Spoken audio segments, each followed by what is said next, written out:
What I've learned to do differently is I'ma tell myself it's like it's okay to let go of people. It's okay to outgrow people. It's okay to cut off people. I'm insisting, cut off people.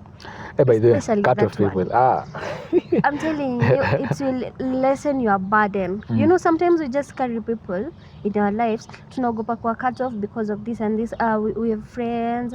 Atafeel vibaya, you know. Exactly. You're being the considerate one.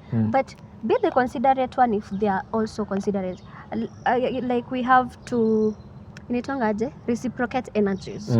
Yeah. If unaona kama this person energy yangu na yake cut them off. But then me, I'm also okay. Najua tuliambia na tupunguze advice.